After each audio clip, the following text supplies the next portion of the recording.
Kenalkan, kami dari kelompok praktikum keamanan cyber kelas C yang beranggotakan Nuri Salasa, Arpen Patanduk, Dordes Bajo, dan saya sendiri Fansal Rengkung dengan NIM 23011060105. Sekarang kami akan mengerjakan tugas yang kelima.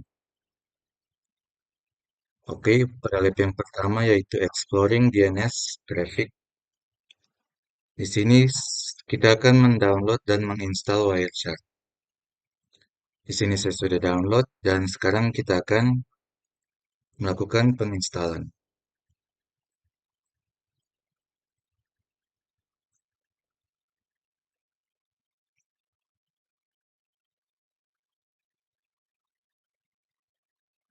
Di sini kita biarkan saja.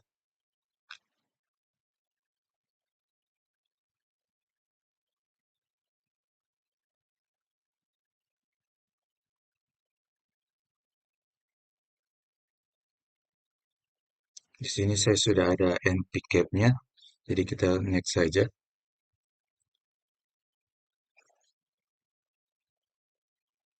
Untuk USB cap tidak usah diinstal,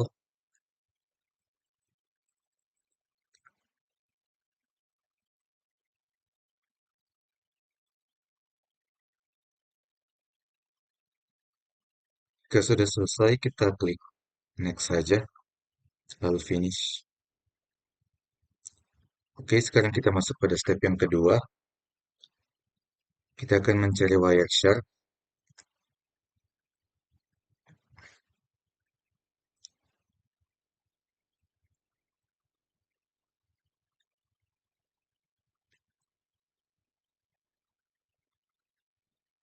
Di sini saya karena menggunakan WiFi, maka kita pilih yang WiFi saja.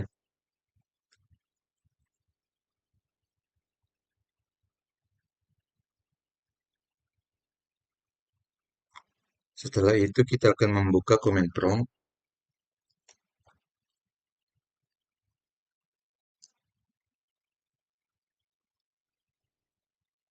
lalu kita mengetikkan ipconfig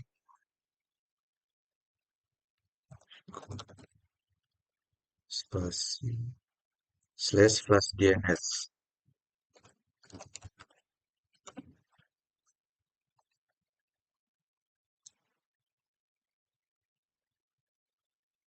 Setelah itu kita mengetikkan nslookup.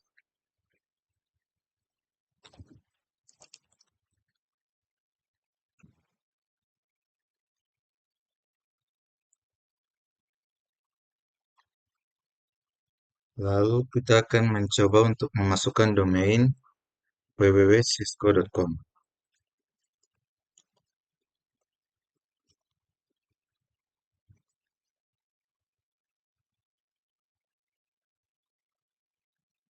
Oke,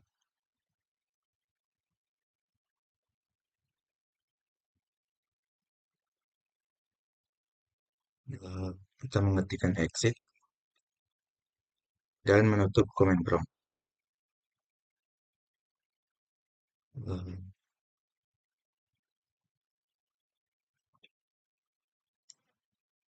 oke, sekarang kita masuk pada part yang kedua.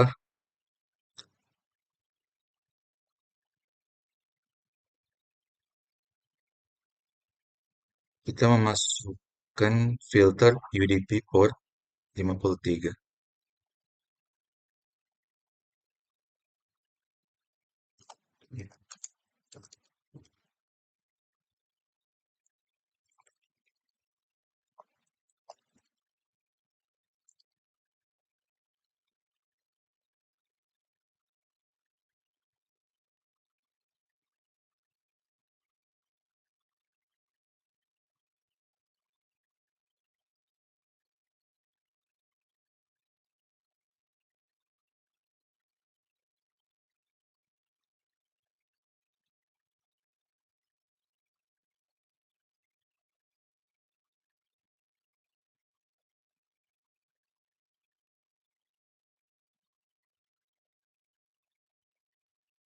Lalu setelah itu kita akan mencari paket dengan label seperti ini.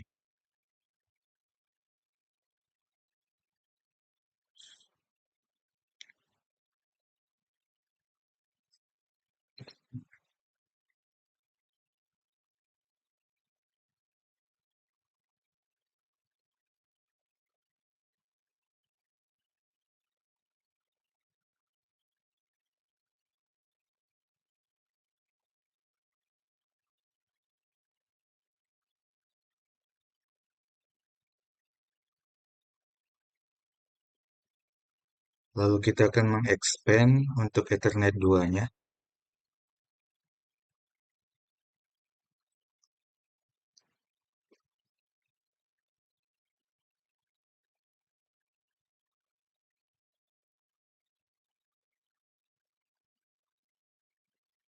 Oke, jadi di sini ada pertanyaan. What are the source and destination MAC address and which network interfaces are this MAC address associated with? Jadi seperti yang bisa dilihat untuk source MAC address-nya itu ada Liteon Tecno 55C101. Jadi ini interface yang terkait itu biasanya adalah WiFi adapter. Lalu untuk MAC address destination-nya itu ada 32 DE045B9C D1 seperti yang bisa dilihat. Jadi ini adalah interface yang terkait itu biasanya merupakan adapter jaringan virtual atau WiFi dengan private atau random MAC. Oke, selanjutnya kita akan expand untuk Internet Protocol versi 4.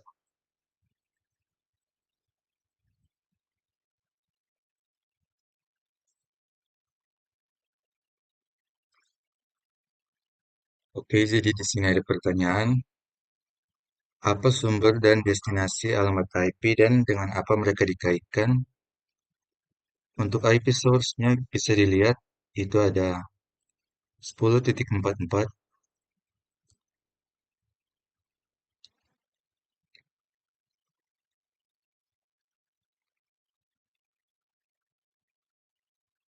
titik 220 dan titik 82. Sedangkan untuk IP destination-nya itu ada 10.44, titik 220, titik 250. Jadi untuk IP source ini dikaitkan dengan NIC pada laptop dan untuk IP destination-nya ini dikaitkan dengan server DNS. Kita lanjut pada bagian F. Sekarang kita akan expand untuk user datagram protocol.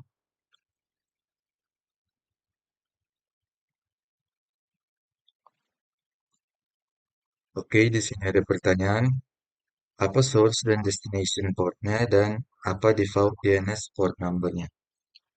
Untuk source portnya itu ada 56 56286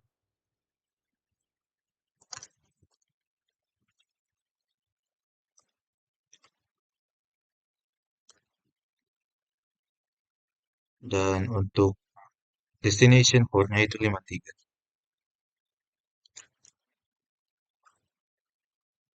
Untuk default DNS port numbernya itu 53.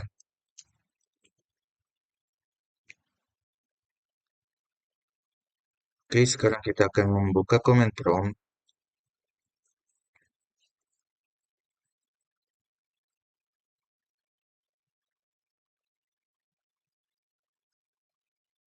Lalu kita mengetikkan ARP garis A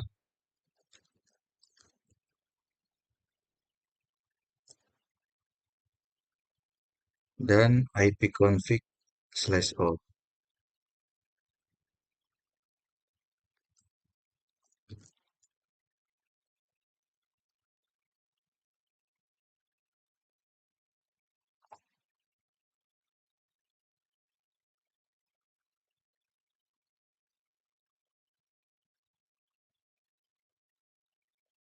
Jadi di sini ada pertanyaan. Compare the MAC and IP address if in the Wireshark result to the result from the ipconfig/all results. Jadi untuk IP dan MAC address yang ditangkap dalam Wireshark itu sama dengan hasil dari ipconfig atau all. Ya, seperti yang bisa dilihat.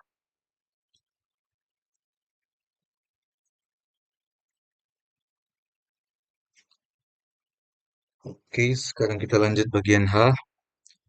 Kita akan expand domain name system.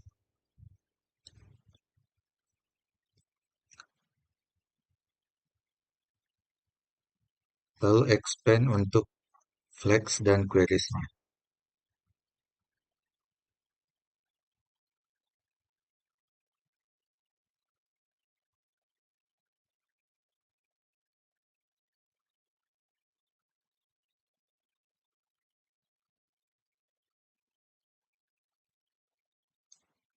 Oke, sekarang kita masuk pada part yang ketiga.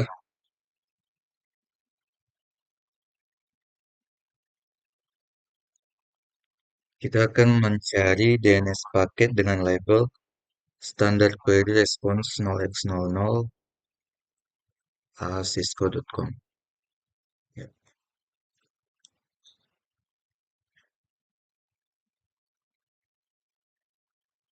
Di sini ada pertanyaan, what are the source and destination MAC and IP address and port numbers, and how do they compare to the addresses in the DNS query packets? Jadi untuk MAC, IP, dan port source pada paket query ini berbalik ke arah menjadi destination. Oke, sekarang kita akan expand domain name systemnya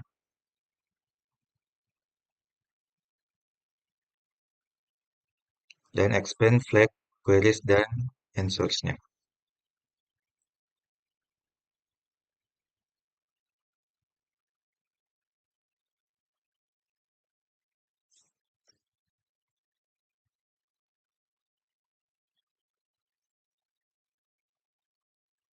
Oke, ada pertanyaan, apakah DNS server ini dapat melakukan recursive queries? Jawabannya itu ya, DNS bisa melakukan query rekursif. Oke, sekarang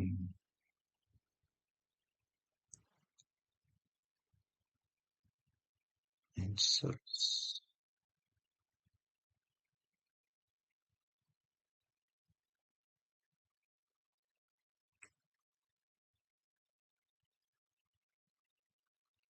Di sini ada pertanyaan lagi. How do the result compare to NS results? Itu hasilnya itu serupa dengan hasil dari NS lookup. Seperti yang bisa dilihat. Oke, sekarang kita masuk reflection. Dari hasil Wireshark tadi, apa yang kita bisa pelajari jika kita menghapus filter? Sini saya coba. Hanya seperti yang bisa dilihat, tanpa filter, hasilnya itu akan menampilkan paket-paket yang lain beserta informasi-informasi yang ada di dalamnya. Lalu yang kedua itu, bagaimana penyerang Wireshark menggunakan wi- bagaimana pengguna menggunakan bagaimana penyerang menggunakan Wireshark untuk meretas network security. Jadi attacker itu dapat mengamati lalu lintas jaringan dan memperoleh informasi sensitif dalam detail paket jika tidak dienkripsi. Demikian untuk lab yang pertama, untuk lab berikutnya akan dilanjutkan anggota yang lain. Baik, di sini saya akan melanjutkan di bagian lab kedua, attacking SQL database. Izinkan saya, nama saya Arifan Patantu dengan NIM 02 11 06 0060. Di sini saya mendapat bagian lab kedua, attacking MySQL log. Tujuannya di sini atau yang melihat file PCAP dari serangan sebelumnya terhadap basis data SQL.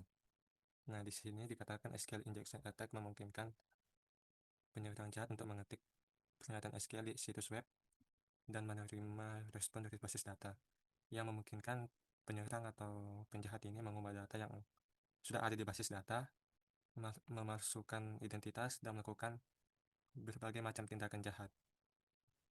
Kemudian di sini kita menggunakan sebuah file PCAP yang telah dibuat dan kita akan melihat serangan terhadap basis data SQL atau database SQL. Yang langkah awalnya kita diminta membuka CyberProp, kemudian kita mengklik aplikasi, kemudian masuk ke dalam Wireshark. Nah, sesuai dengan di mode tampilannya, kita diminta untuk membuka open file yang telah ada, kemudian di Home Analyst, di directory Home Analyst, kita diminta untuk membuka lab.support.files, dan di dalam lab itu ada sebuah file SQL lab PCAP. Nah, di sini sesuai dengan tampilannya memiliki lebih 8 menit.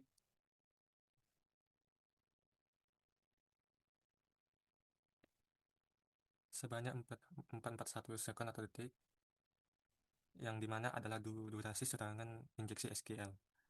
Kemudian ada isian atau pertanyaan, sebutkan dua alamat IP yang ditampilkan. Manakah IP yang terlibat dalam serangan injeksi dalam SQL ini? Kalau di sini saya melihat ada dua, 10.2.15 ada destinasinya, dan 10.0.2.4 adalah penyerangnya.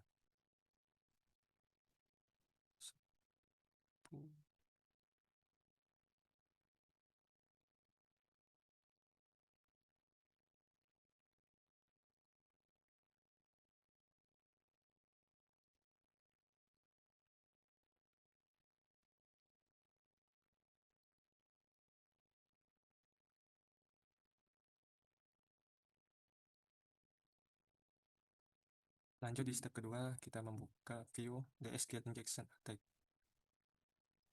Nah, di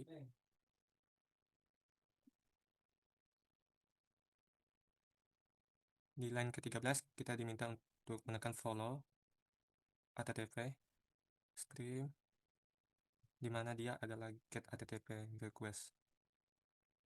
Oke.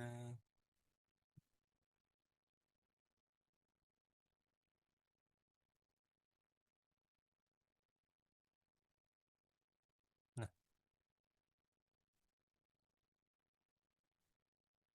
di sini dia minta request ke host 10.0.215, dan di dalam ini yang blue ini itu adalah file tujuan sebagai bentuk respon kepada sumbernya. Oke, lanjut kita diminta untuk klik file dan masukkan 1 sama dengan 1.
Oke, lanjut. Kemudian kita close.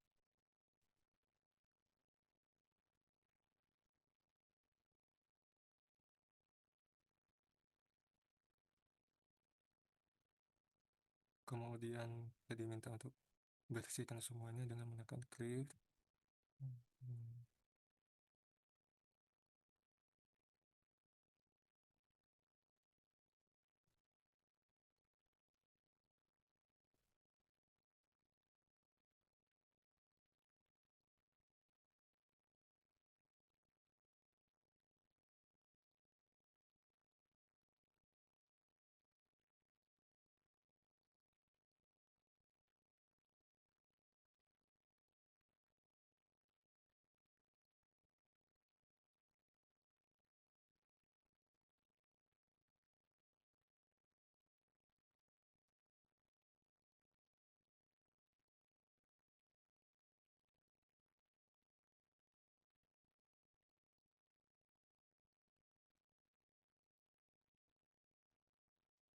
Kemudian masuk ke step ketiga, ada skill injection attack continuous.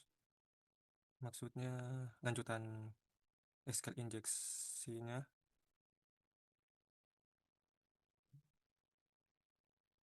Kemudian kita diminta untuk masuk ke line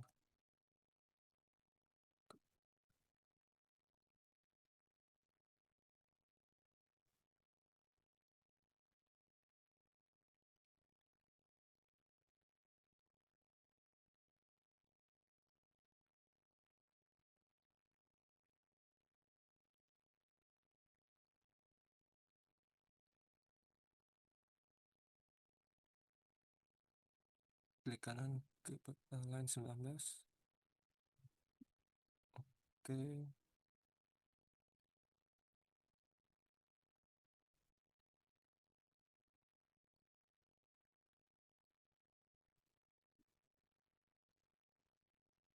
Kemudian follow database stream.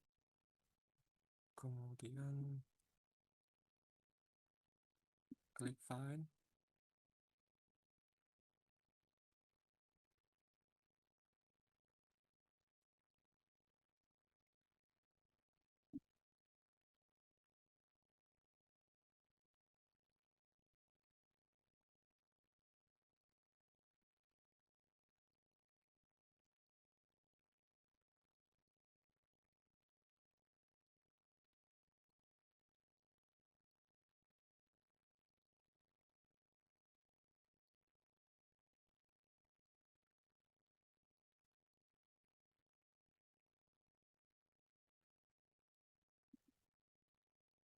Dan masukkan seperti sebelumnya, 1 sama dengan 1.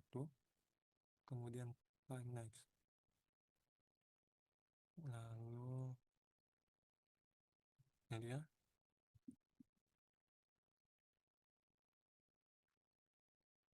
Kemudian di bagian C, si penjahat atau penyerang telah memasukkan 1 sama dengan 1 union select database ke dalam kotak pencarian user ID, dan aplikasi tujuan merespon dengan pesan kegagalan login, dan kegagalan login tersebut dapat dilihat di dalam kotak ini. Di dalam database itu didapatkan nama Diwa, dan di database penggunanya itu adalah Diwa localhost. Juga di dalam localhost Diwa ini terdapat banyak sekali user akun atau pengguna yang ditampilkan. Kemudian kita lanjut ke dalam stepnya close, dan kemudian kita klik ini untuk membersihkannya. Oke. Untuk step keempat sampai dengan step keenam akan dilanjutkan oleh teman saya. Kemudian di sini ada reflection, di mana what is the risk of having platform use the SQL language? Di situ ditanya apa risiko utamanya. Di sini SQL dibuat untuk fleksibilitas query, sehingga jika input pengguna tidak divalidasi dengan baik, penjahat akan bisa menyuntikkan perintah SQL tambahan ke dalam query yang sudah ada. Kemudian ditanya apa saja dua metode or step that can be taken to prevent SQL injection attack. Ada dua metodenya. Yang satu adalah prepare statement atau parameter queries memisahkan kode SQL dari data input pengguna. Dan kedua adalah input validasi dan sanitasi, yang dimana memvalidasi dan membersihkan semua input dari pengguna sebelum diproses. Untuk lab ketiga dan selanjutnya akan disambungkan oleh teman-teman saya. Sekian dan makasih.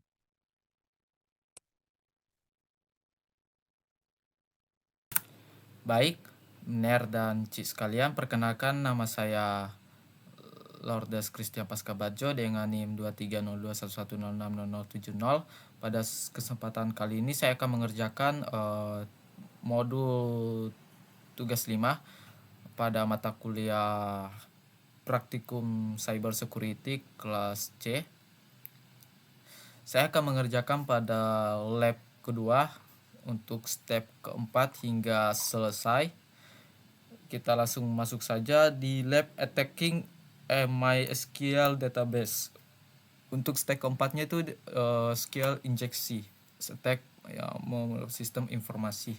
Jadi mengenai serangan injeksi pada sistem informasi pada Linux. Kita langsung masuk saja. Namun sebelum itu saya sudah mengerjakan dari step 1 sampai step 3 yang awal.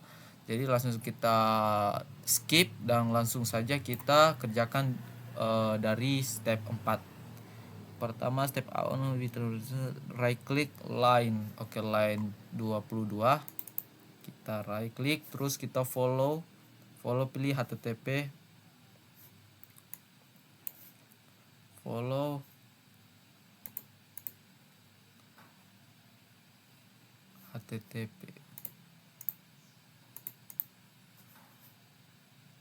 HTTP string. Setelah sudah akan muncul seperti ini. Kita jelaskan. Oke. Terus di sini dia pada hostnya itu ini IP-nya 10.0.2.15 sama. Imblunya itu destinasi device untuk response back untuk sebagai kerja dari IP ini. Terus masuk ini bentuk dari HTML, JavaScript dan lain-lain untuk websitenya. Terus kita find salah satu perintah atau kode saja dengan type 1 sama dengan 1. Terus enter. Nah, kita langsung muncul di sini. Setelah itu kita lihat the attacker entry ini ID sampai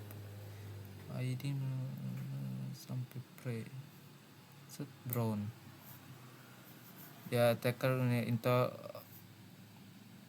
membuka query 1 sama dengan 1 atau null yang pada user ID 1 select null version. Terus outputnya itu right before the pre-closing menggunakan kode HTML. Terus ada pertanyaan di sini versi apa yang digunakan atau apa versinya. Jadi jawabannya ini surname versinya ini 5.17 5.7.12 sama dengan 0 Ubuntu 1.1. Terus langsung saja step close ini kita clear lagi untuk ini print step selanjutnya. Setelah itu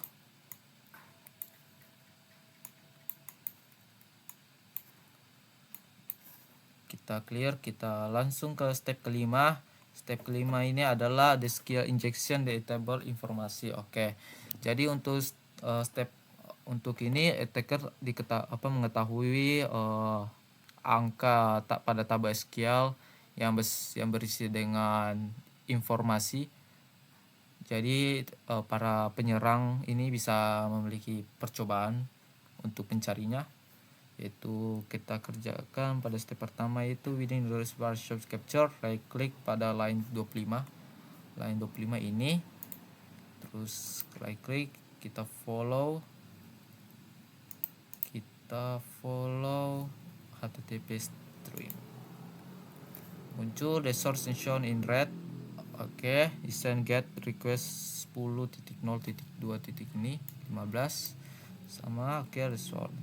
Step kedua find dan enter user, kita user. Oke, udah muncul, terus kita close saja. Surname user sudah.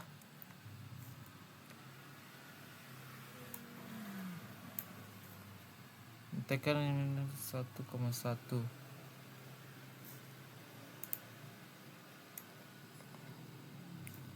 Pre-ID 1,1 unit select null, nama tabel itu name, dari skema informasi tabel skema yang terhubung. Terus untuk namanya itu dalam ini itu user. Why modify comment kolom 6 from information schema kolom, dimana tabel name itu adalah user do for attacker. Apa yang perlu dimodifikasi komennya, jadi penyerang itu dapat dengan mudah memperoleh informasi yang masuk ke dalam filter users. Jadi bisa memperoleh informasi itu melalui filter users, sehingga informasi yang diinginkan dapat diakses sangat mudah oleh penyerang tersebut. Terus step close the HTTP stream window, terus clear, kita hapus lagi untuk masuk ke step ke 6. Hapus. Oke, step ke 6 dash injection attack close, yang tidak termasuk itu best price of all password hash. Jadi inti dari penyerangan atau attackers ini adalah password hash itu, untuk mendapatkan password kunci dari dalam meretas dalam. Step pertama within minute like 28 follow HTTP stream sudah. Terus next lagi cari type 1 sama dengan 1.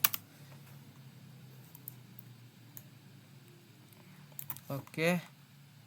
The attacker in the attack query needs unit select. Oh iya, internet box 10.10.10.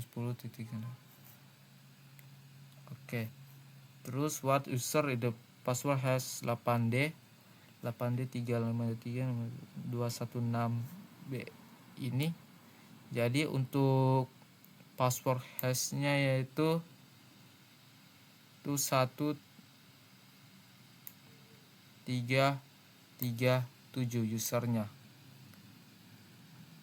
karena passwordnya itu berdasarkan dari user.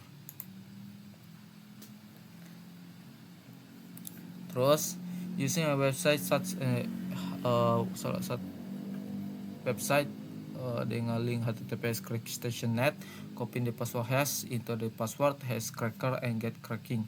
What is the plain text password? Jadi passwordnya itu adalah Charlie. Sama di sini kalau yang ini usernya 17337, ada yang first name-nya Pablo, ada yang Gordon, ada yang admin dan sebagainya. Terus lanjut, kita close HTTP ini, close any open windows. Kita close saja.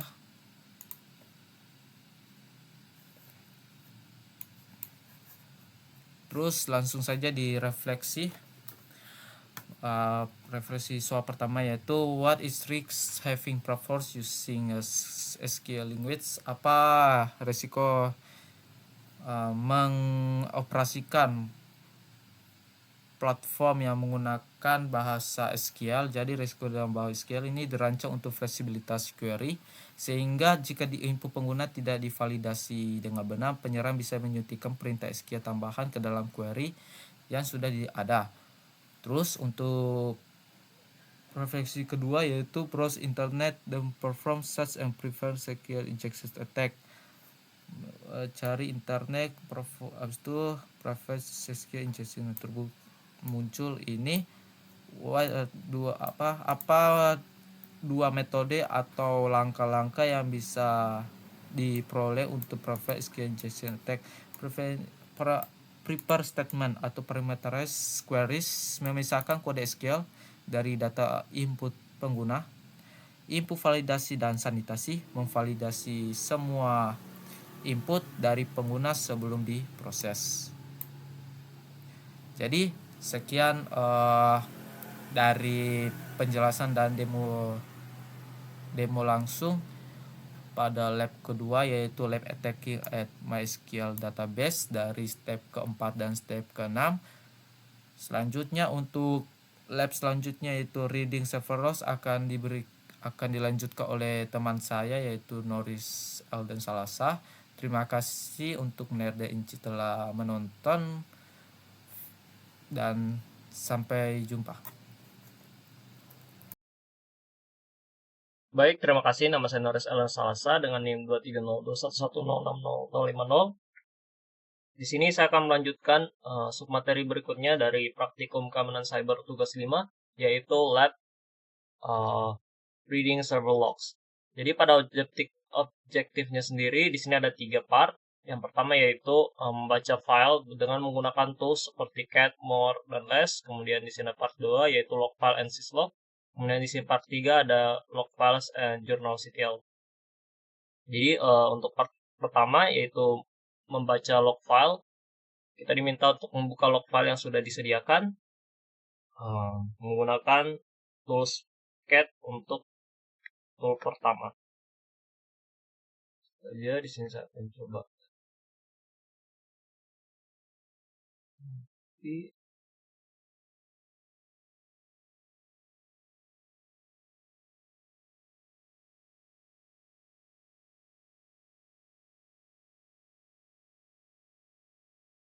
Nah, dapat dilihat ini untuk tampilan dari log file jika kita menggunakan tool command. Di sini ada pertanyaan, what is the drawback of using cat with large text file? Jadi untuk drawback-nya, di sini salah satu kelemahan menggunakan cat pada file teks berukuran besar adalah seluruh isi file itu langsung ditampilkan tanpa pemisahan halaman, sehingga sulit dibaca dan bagian awal file dapat lebih cepat hilang dari tampilan terminal. Dapat dilihat ya di sini untuk teks filenya itu langsung ditampilkan secara utuh, jadi user itu susah membaca log filenya. Kemudian di sini lanjut berikutnya. Jadi another popular tool for visualizing log file is More. Similar to cat, More is also a Unix command line based tool that can open a text-based file and display the file content of the screen. Jadi selain cat, kita dapat melihat log file menggunakan tools More. Jadi saya akan langsung coba gunakan saja.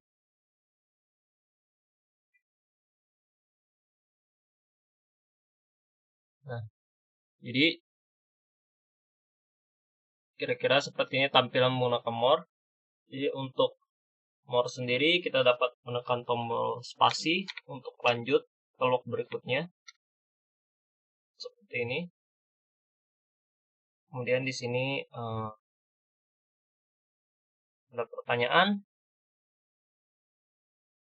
What is the drawback of using More? Jadi untuk kelemahan More adalah navigasinya itu terbatas karena hanya bisa maju. Jadi seperti yang saya sebutkan sebelumnya, kalau misalnya untuk navigasi dari log filenya ini kita hanya bisa menggunakan spasi sebagai tombol maju. Kira-kira seperti itu. Terus di sini ada deskripsi. Building on the functionality of cat and More, the last tool allows content of the file to be displayed page by page while also allowing the user choice of viewing previously displayed page. Jadi selain cat dan more, kita bisa menggunakan command less untuk membaca log file dengan navigasi yang lebih rapi, di mana kita bisa melihat log file page by page dan juga navigasi maju dan mundur. Coba less.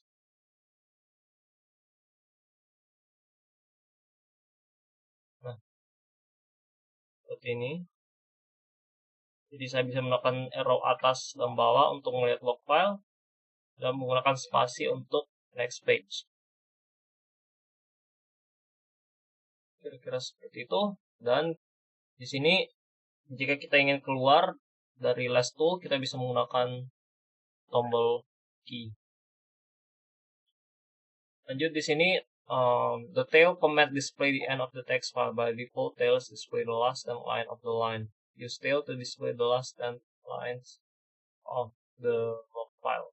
Jadi jika kita bisa menggunakan tool tail jika kita hanya ingin melihat 10 line terakhir dari log file.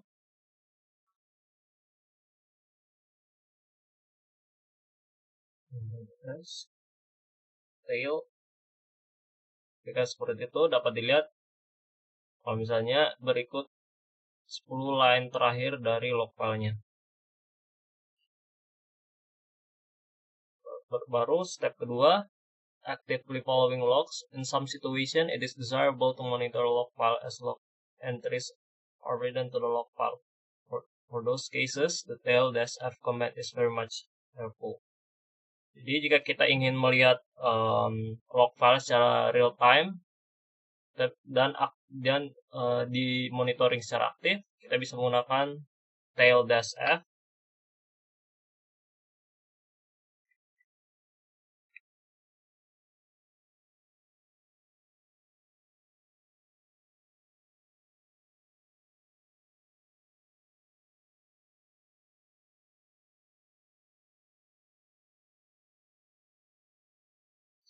Seperti ini.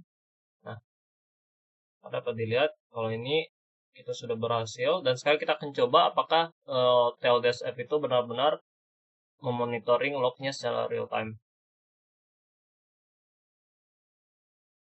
Namun sebelum itu di sini ada pertanyaan, apa perbedaan output dari tail dan tail-f? Coba jelaskan.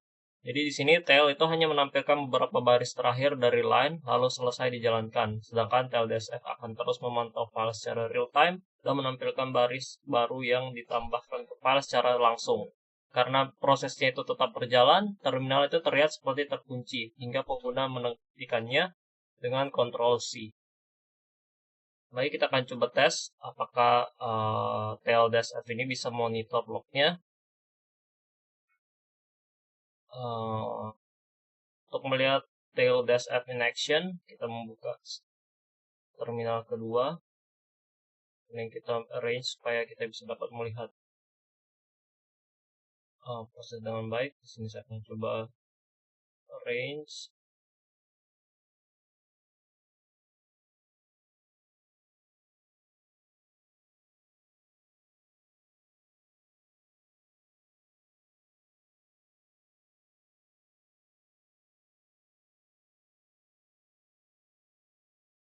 Nah,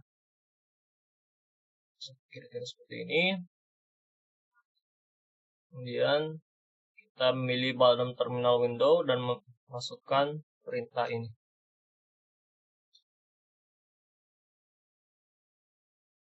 C, Ctrl C, V. Nah, dapat dilihat ya ketika saya menekan tombol enter, di sini ada entry baru pada log file.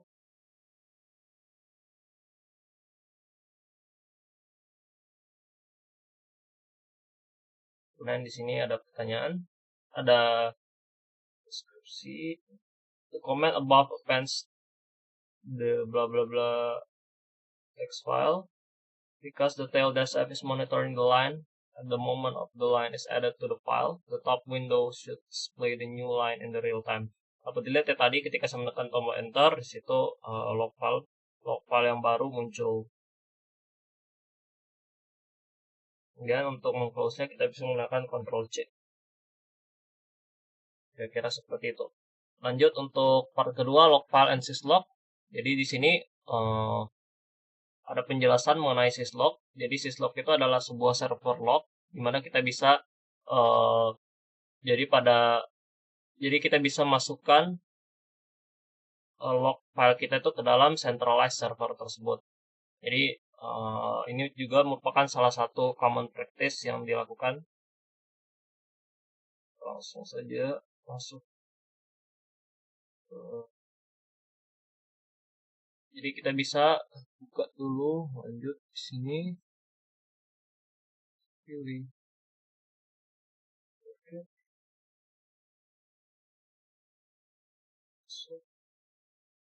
Masuk deh. Masukkan passwordnya. Jadi ini tampilan untuk syslog yang pertama. Kemudian kita juga bisa dapat melihat atau membaca log file dari syslog file sebelumnya. Terus di sini ada pertanyaan, can you think of a reason why it's so important to keep the time and date of computer correctly synchronized? Jadi sinkronisasi waktu dan tanggal pada komputer sangat penting karena sistem log mencatat setiap kejadian beserta waktu terjadinya. Jika waktu sistem tidak sesuai, proses analisis, pelacakan aktivitas, dan pemecahan masalahnya itu dapat menjadi lebih sulit. Nah, di sini lanjut ke part ketiga, log file and journal.ctl. Another popular management system is known as Journal, managed by the Journal D-Diamond. The system is designed to centralize the management of log regardless of where the messages are originating in the context of this lab. The most evident feature of the Journal.ctl system Diamond is the use of a fan-only binary file serving as the log file. Jadi pertama kita membuka Journal.ctl. Kita akan coba clear dulu terminalnya.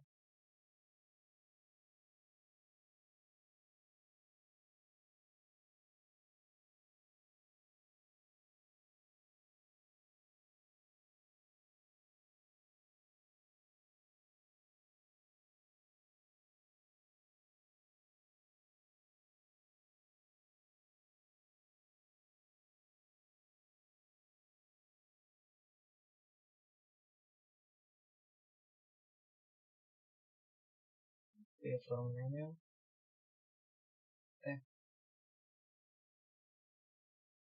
kemudian saya akan coba jalankan komen ini.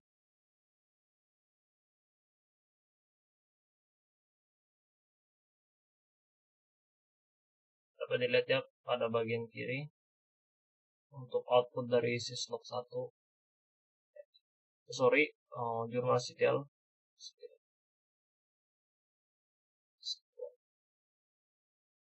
Dapat dilihat untuk output dari Journal.ctl kira-kira seperti ini. Jadi di sini juga ada catatan kalau misalnya kita ingin melihat Journal.ctl sebagai root untuk dapat melihat informasi detail mengenai log file tersebut. Coba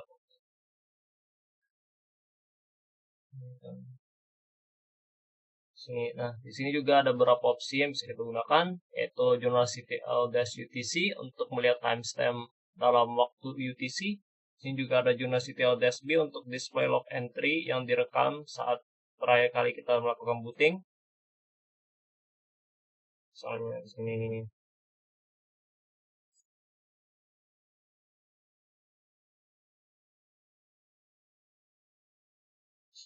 nah, dilihat kira-kira seperti ini log file jika menggunakan Journal-B.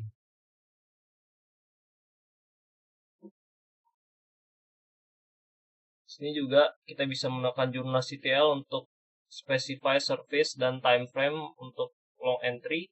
Kita bisa menggunakan command Journal.ctl-u nginx.service untuk melihat semua service nginx yang terekam hari ini.